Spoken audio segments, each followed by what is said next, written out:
Everyone, welcome to angular physics again. और आज हम बात करेंगे जे एडवांस 2022 के पेपर 1 की। इसमें क्वेश्चन आया था, क्वेश्चन नंबर 11 है, चिमनी वाला क्वेश्चन। बहुत बच्चे जानते हैं, बहुत तगड़ा क्वेश्चन है। ये परफेक्ट कॉम्बिनेशन है थर्मोडायनेमिक्स और फ्लूइड मैकेनिक्स का, राइट। इसमें दोनों के कंसेप्ट्स बहुत अच्छे तरीके से लगते हैं, तो हम इसको बहुत बढ़िया तरीके से करेंगे और बहुत आसान तरीके से करेंगे, राइट।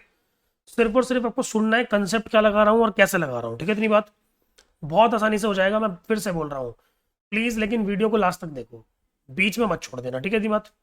चलिए स्टार्ट करते हैं। सबसे पहले क्वेश्चन को पढ़ते हैं और क्वेश्चन को समझते हैं कि एक्चुअल में हो क्या रहा है इसमें।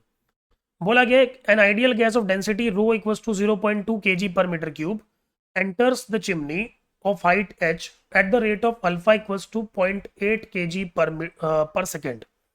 मतलब कि आपको डीएम बाई डी टी भी दे दिया गया है, राइट। वेरिएबल मास सिस्टम का क्वेश्चन भी बोल सकते हैं इसको, right. From its lower end and escapes through the upper end as shown in the figure. मतलब गैस यहां से एंटर हो रही है और गैस यहां से बाहर निकल रही है ऊपर से, राइट। फिर बोला गया था cross section area of the lower and is this and upper and is this. मतलब दोनों का क्रॉस सेक्शन एरिया दे रखा है, बहुत बढ़िया बात है।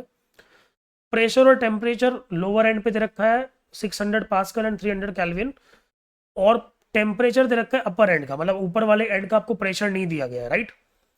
चिमनी को हीट इंसुलेटेड बनाया गया है ताकि कोई भी हीट बाहर ना जा सके। मतलब इसको हम एडियाबैटिक प्रोसेस फॉलो करवा सकते हैं, राइट। ग्रेविटी 10 दी रखी है और आपको स्पेसिफिक हीट्स का रेशो मतलब सीपी बाई सीवी मतलब गामा आपको दे रखा है 2। एटमॉस्फेरिक प्रेशर को नेग्लेक्ट करना है, बहुत बढ़िया बात है भाई। क्वेश्चन हमें समझ में आ चुका, राइट। अब वो पूछेगा क्या क्या। देखो ऑप्शन देखो एक बार। ऑप्शन में आपसे पूछा गया है कि what is the pressure of the gas. Upper and पे प्रेशर बताइए, वेलोसिटी बताइए लोअर एंड पे भी और अपर एंड पे भी। साथ में बोला गया है कि बताइए हाइट ऑफ द चिमनी क्या है और density of the gas at the upper and क्या है। अच्छा ठीक है। फिर देखो सबसे पहली चीज, एक चीज आपको बहुत बढ़िया नजर आई होगी यहाँ पे कि ये जो प्रोसेस है ये कौन सी चीज को फॉलो कर रही है। पहले तो मैं डेटा लिख लेता हूँ ताकि थोड़ा सा आसानी हो जाए मैं कैलकुलेट करने में, ठीक है। तो भाई नीचे वाला एरिया है 0.1 मीटर स्क्वायर और ऊपर वाला एरिया है 0.4 मीटर स्क्वायर।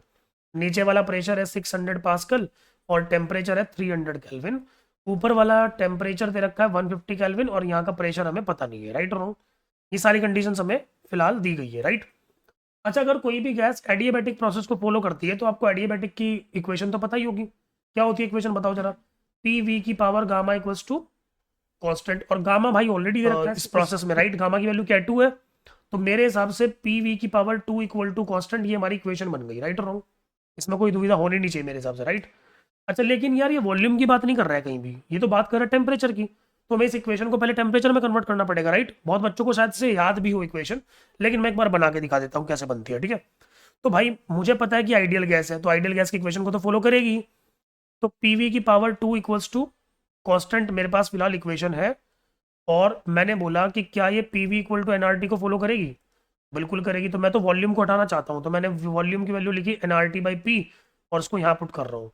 तो मेरे पास आएगा, ध्यान से देखिए, पी एन का स्क्वायर आर का स्क्वायर टी का स्क्वायर अपॉन पी का स्क्वायर इक्वल टू कॉन्स्टेंट।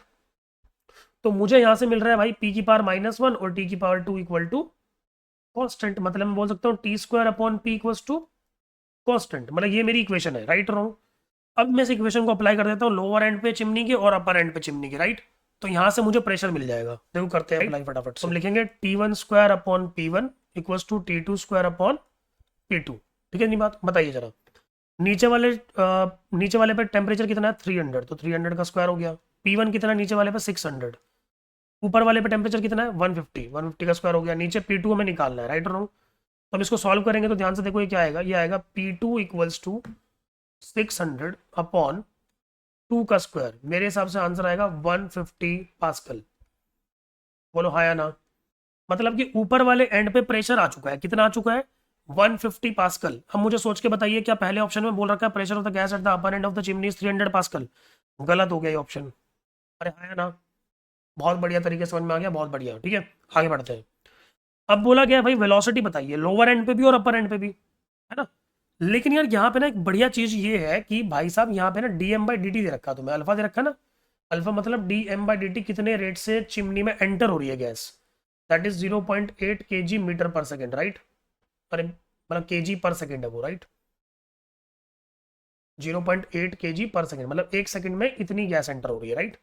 और डेंसिटी भी दे रखी है लोअर एंड पे। जब डेंसिटी कितनी थी जब वो एंटर हुई 0.2, लेकिन क्या बाद में भी डेंसिटी सेम रहेगी?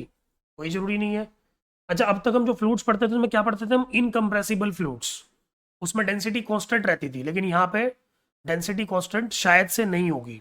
मुझे कैसे पता लगा? चेक करते हैं भाई। डीएम बाई डी टी को देखते हैं एक बार। क्या मैं डीएम बाई डी टी को बोल सकता हूँ D by d t of volume into density? सोच के बताओ। अब मैंने बोला कि डेंसिटी तो चेंज हो सकती है, लेकिन टाइम के साथ तो चेंज नहीं होगी, हाँ या ना? ठीक है भाई, तो मैंने बोला डेंसिटी को बाहर निकाल लेते हैं, राइट रॉन्ग? अच्छा, फिर मैं वॉल्यूम को क्या लिख दूँ? वॉल्यूम को लिख रहा हूँ area into x length, right? D by d t of area into x length. तो मैं rho into A into d x by d t लिख रहा हूँ। अब d x by d t का मतलब कितनी छोटी सी लेंथ एंटर हुई है और कितनी छोटी सी लेंथ एग्जिट हुई है। तो एक तरीके से d m by d t का फॉर्मूला ना मेरे पास बन गया है rho into area into velocity. Is that clear? चलिए, अब मुझे पता है कि जितनी गैस एंटर हुई होगी उतनी गैस एग्जिट भी हुई होगी। मतलब डीएम बाई डी टी तो दोनों दोनों एंड्स पे सेम है। चलो पहले एंट्री वाले पे लगाते हैं, एंट्री वाले गेट पे लगा देते हैं भाई इस फॉर्मूले को। तो एंट्री वाले गेट पे लिखूंगा d m by d t equals to rho one A one we one. ठीक है, बहुत बढ़िया।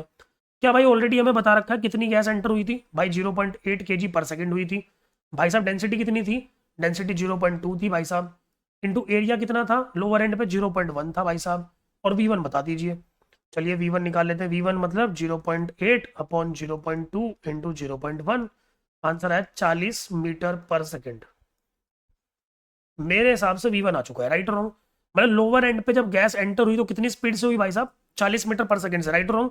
मतलब ये 40 मीटर पर सेकंड बोल रखा है लोअर एंड पे, मतलब ये ऑप्शन सही हो सकता है, लेकिन अभी अपर एंड पे भी चेक करना पड़ेगा। अच्छा, अपर एंड पे चेक करने के लिए डीएम बाई डी टी का दोबारा फिर से फॉर्मूला लगाया जाएगा। ठीक है भाई, मैंने बोला एग्जिट पे लगा देते हैं एक बार फॉर्मूला। मैंने बोला d m by d t equals to rho two A two we two, right wrong? D m by d t पता है, बहुत बढ़िया। ए टू पता है, बहुत बढ़िया, लेकिन रो टू नहीं पता। समस्या में फंस गए हम लोग, राइट और रॉन्ग? मतलब कि फिलहाल हमारे लिए ये अननोन है, ये, राइट और रॉन्ग? तो पहले तो रोटू निकालना पड़ेगा। कहाँ से निकालू रोटू? रोटू के लिए सोचते हैं सोचते हैं सोचते हैं सोचते हैं, तो अब मेरे दिमाग में एक बात आई है। रोटू के लिए मैं करता हूँ आइडियल गैस इक्वेशन का यूज वापस से, राइट और रॉन्ग? वापस से ब्रह्मास्त्र पे चलते हैं अपने, ठीक है? तो आइडियल गैस इक्वेशन यूज करते हैं वापस से, ठीक है? आइडियल गैस इक्वेशन किस किस को याद है बताओ जल्दी फटाफट। आपको पता होगा कि पीवी इक्वल टू एनआरटी होता है। तो मैं लिख रहा हूँ पीवी इक्वल टू एन को लिख रहा हूँ, n is the number of moles given mass upon molar mass into RT, right और रॉन्ग? तो भाई हमें तो बचपन में ऐसे ही पढ़ा गया था। तो P capital M equals to rho R T हो जाता है ये, क्योंकि मास बाय वॉल्यूम तो रो बन जाता है, राइट और रॉन्ग? मैं इसको अगर वन लिख दूं, इसको वन लिख दूं, इसको वन लिख दूं, क्योंकि मोलर मास तो चेंज होगा नहीं गैस का। अगर मैं इसको पी टू लिख दूं, एम लिख दूं, रो टू लिख दूं, आर लिख दूं, टी टू लिख दूं, कोई पाप तो नहीं हो जाएगा? Equation number one equation number two दोनों को डिवाइड कर देते हैं। P one upon P two equal to rho one upon rho two T one upon T two, यही बन जाएगी इक्वेशन। चलिए भाई अप्लाई कर देते हैं फटाफट। बताइए लोअर एंड पे प्रेशर कितना? 600 kelvin, sorry 600 pascal. Upper and पे प्रेशर कितना? 150 भाई। नीचे वाले एंड पे डेंसिटी कितनी थी? 0.2 जब वो एंटर हुई। एग्जिट करते हुए डेंसिटी क्या होगी मुझे नहीं पता। एंटर करते हुए टेम्परेचर कितना? 300। एग्जिट करते हुए कितना टेम्परेचर था? 150। 150 से 150, छम्मा छम्मा, 300 से 600, दो बार छम्मा छम्मा। तो रो टू आ गया 0.2 अपॉन टू, आंसर है 0.1। अरे भाई साहब, मतलब कि हमें डेंसिटी मिल गई, अपर एंड पे डेंसिटी मिल गई। शायद इसका भी एक ऑप्शन दे रखा है, राइट? उन्होंने पूछ रखा है कि क्या अपर एंड पे जो डेंसिटी होगी क्या वो 0.05 होगी? ये भी ऑप्शन गलत हो गया, राइट और रॉन्ग? लेकिन हमारा तो इससे एक और काम बन गया ना, एक तीर लगाया और दो निशाने मिले, राइट और रॉन्ग? देखो क्या रो टू की वैल्यू आ चुकी है, अब पुट कर दो। तो d m by d t 0.8 था, रो टू 0.1 आ चुका है। ए टू ऊपर वाला एंड बड़ा था, राइट रॉन्ग? उसका उसका एरिया शायद 0.4 दे रखा था। इंटू वी टू निकाल लो, वी टू आ जाएगा 0.8 अपॉन 0.4 इंटू 0.1। ये दो बार गया, आंसर है 20 मीटर पर सेकेंड। अरे भाई साहब एक ऑप्शन सही मिल गया, यस और नो? अपर एंड पे अपर एंड पे वेलोसिटी कितनी है? 20 मीटर पर सेकेंड, है ना? और लोअर एंड पे 40, तो ये ऑप्शन सही हो गया, बहुत बढ़िया। अब आते हैं इसके मेन पार्ट पे, इस क्वेश्चन के मेन पार्ट पे। ये बहुत तगड़ा क्वेश्चन है, वैसे फिर से बता रहा हूँ। एक ऑप्शन में पूछा गया कि हाइट क्या है चिमनी की? 590। हाइट कैसे चेक करोगे, सोच के बताओ। अब तक इस क्वेश्चन में मैंने सब कुछ क्या लगाया है, थर्मोडायनेमिक्स। सिर्फ एक जगह पे मैंने इक्वेशन ऑफ कंटिन्यूटी लगाई है, and equation of continuity is dm by dt is rho A V. तो मैं बोल सकता था rho one A one we one equal to rho two A two we two. जैसे तुम A one we one equal to A two we two पढ़ते थे ना, जब रो वन और रो टू दोनों इक्वल हो जाते हैं, लेकिन यहाँ पे रो इक्वल नहीं था, डेंसिटी चेंज हो रही थी, राइट रो। बहुत बढ़िया। इसका मतलब भाई मैं एक बात समझ चुका हूँ कि यहाँ पे इक्वेशन ऑफ कंटिन्यूटी तो मैं लगा चुका हूँ, अब बारी आ चुकी है बर्नौलीज लगाने की, राइट रॉन्ग। लेकिन यार बर्नौलीज यहाँ पे बहुत सिंपल तरीके से नहीं लगेगी, क्यों नहीं लगेगी, क्योंकि ये प्रोसेस एडियाबैटिक हो चुका है, राइट। तो यहाँ पे हमें एनर्जी कंजर्वेशन लगाना पड़ेगा, वर्क एनर्जी थ्योरम लगानी पड़ेगी, मैं तो उसको बर्नौलीज ही बोलूंगा, ये बर्नौलीज ही है जो मैं लगाऊंगा, राइट और रॉन्ग। तो बर्नौलीज लगाते हुए मैं एक बात ध्यान रखता हूँ, ध्यान से देखो, मैंने बोला था जब मैं वर्क एनर्जी थ्योरम जब मैं पढ़ाता हूँ बच्चों को, तो मैं ये बताता हूँ कि जितने भी वर्क डन है, conservative forces work done, conservative forces का जो वर्क डन होता है, मतलब जैसे ग्रेविटेशनल फोर्स, इलेक्ट्रोस्टैटिक फोर्स और स्प्रिंग फोर्स, इन तीनों के वर्क डन को मैं पोटेंशियल एनर्जी में कन्वर्ट कर देता हूँ, उनको मैं राइट में लगाता हूँ, राइट हैंड साइड में, ठीक है। और बाकी सारे वर्क डन में लगता हूँ कहाँ पे, लेफ्ट हैंड साइड में, ठीक है, इतनी बात। तो मैंने बोला कौन कौन वर्क डन कर सकता है, work done due to adiabatic process, right, plus work done due to pressure of the gas, ये दो वर्क डन कर सकते हैं, राइट। साथ में ग्रेविटी भी कुछ वर्क डन करेगी, गैस ऊपर जा रही है क्योंकि, लेकिन उसका वर्क डन मैं कहाँ कैलकुलेट करूंगा, राइट में। मैं लिख रहा हूँ final kinetic energy plus potential energy final minus initial kinetic energy plus initial potential energy, right और रॉन्ग। मैंने ये फॉर्मूला लिख दिया, इसमें मुझे लग रहा है कोई दुविधा होनी नहीं चाहिए, राइट। चलो बहुत बढ़िया। अब बताइए वर्क डन बाई एडियाबैटिक किस किस को याद है, बताओ जल्दी फटाफट।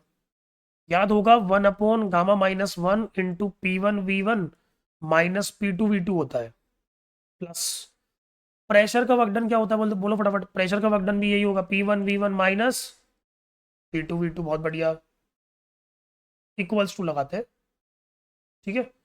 इक्वल्स टू मैंने लिखा, फाइनल काइनेटिक एनर्जी क्या होगी, सोचो एक बार, हाफ इंटू छोटा सा मास इंटू V2 का स्क्वायर, राइट और wrong, plus final potential energy, final potential energy मतलब ऊपर वाले एंड पे कितनी हाइट ऊपर जा चुकी है गैस, एच हाइट ऊपर। तो हम क्या करते हैं, चिमनी के ना लोअर एंड पे डेटम लाइन मान लेते हैं, यहाँ पे हम डेटम लाइन मान लेते हैं अपनी, ठीक है। तो मतलब यहाँ पे पोटेंशियल एनर्जी क्या मानूंगा, जीरो मानूंगा, तो ऊपर कितनी हो जाएगी, mgh। तो मैंने लिखा dm into g into h minus initial kinetic energy क्या है हमारी, half into d m into v one का स्क्वायर, और इनिशियल पोटेंशियल एनर्जी तो डेटम लाइन पे ही है, जीरो हो जाएगी। मुझे लग रहा है इस फॉर्मूले में किसी को कोई दिक्कत होनी नहीं चाहिए, ये मैंने बहुत सिंपल सा फॉर्मूला लगाया, राइट। बहुत बढ़िया। गामा की वैल्यू क्या है भाई, दो है, दो माइनस एक, एक बन जाएगा। तो P1V1 minus P2V2 plus P1V1 minus P2V2, तो क्या इसको लिख दूँ, 2P1V1 minus 2P2V2 equals to half, common आ जाएगा, डीएम कॉमन आ जाएगा, अंदर बचेगा V2 का स्क्वायर माइनस V1 का स्क्वायर और minus sorry plus dm into g into h. मेरे हिसाब से ये पूरी इक्वेशन बन रही है, बहुत सिंपल सी है, राइट। यार वॉल्यूम की बात करते हैं, वॉल्यूम तो मुझे एंटर होते हुए भी नहीं पता है और एग्जिट होते हुए भी नहीं पता है,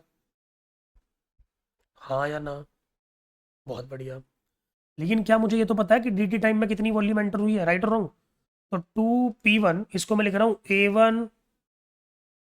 a1 इंटू v1 dt, उड़ गए, a1 into v1 into dt, ये मैं छोटी सी वॉल्यूम लिख रहा हूँ, राइट और रॉन्ग, जो एंटर हुई थी, माइनस एग्जिट कितनी हुई, 2p2 into a2 into v2 into dt, अरे हाँ या ना, और equals to half dm v2 का स्क्वायर माइनस v1 का square plus dm into g into H. बोले बात समझ में नहीं आई।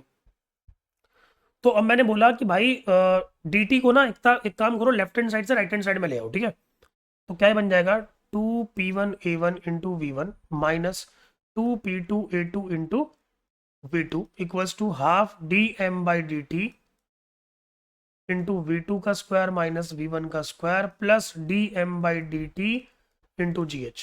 बोला समझ में आया नहीं आया, बहुत बढ़िया। लगा लेते वैल्यू लगा लेते 2 नीचे बोले नीचे कैसे कर दी तो प्रेशर का रिजल्ट टाइम पे 600 राइट इनटू एरिया कितना था 0.1 इनटू वेलोसिटी की 40 माइनस 2 इनटू प्रेशर का ऊपर 150 इनटू एरिया का 0.4 इनटू वेलोसिटी की 20 इक्वल्स टू हाफ लिखूंगा इधर d/dt जो होता है 0.8 v2 का स्क्वायर 20 का स्क्वायर 400 माइनस v1 का स्क्वायर 40 का 1600 plus d/dt 0.8 into 10 into h right इसको सॉल्व करते हैं सॉल्व करने के बाद आएगा ये आएगा सो इसको सॉल्व करके हमारे पास क्या आ रहा है ये आएगा 4800 माइनस 2400 इक्वल्स टू ये इधर आ जाएगा 480 नेगेटिव प्लस 8h राइट तो 8h की वैल्यू मेरे पास आ रही है 2400 plus 480 that will be h equals to 2880 upon 8 लगभग आंसर आ रहा है 360 मीटर राइट इन्होंने हाइट क्या दे रखी है इन्होंने हाइट दे रखी है शायद से 590 मीटर तो ये ऑप्शन भी हमारा गलत हो गया तो सिर्फ एक ही ऑप्शन सही है इसमें that is second option velocity of the gas जब वो एंटर कर रही है तो 40 है और जब वो एग्जिट कर रही है तो 20 है डेंसिटी ऑफ द गैस जो ऊपर से जब एग्जिट कर रही है तो 0.1 है ठीक है ना लास्ट ऑप्शन भी गलत हो गया प्रेशर ऑफ द गैस ऊपर वाले एंड पे 150 आया था फर्स्ट ऑप्शन भी गलत हो गया और हाइट हमारी कितनी आई है 360 मीटर्स ये ऑप्शन भी गलत हो गया राइट आई थिंक आपको ये वाला क्वेश्चन बहुत अच्छे समझ में आया होगा और बहुत जल्दी से समझ में आ गया होगा बहुत सिंपल कंसेप्ट थे कोई ज़्यादा तगड़ी टॉप नहीं थी कुछ भी राइट कुछ ऐसे ही क्वेश्चंस अगर और जानने हैं और करने हैं तो प्लीज़ जुड़े रहिए चैनल से अगर सब्सक्राइब नहीं किया है तो प्लीज़ कर दीजिए सपोर्ट चाहिए आप लोगों का thank you everyone have a great day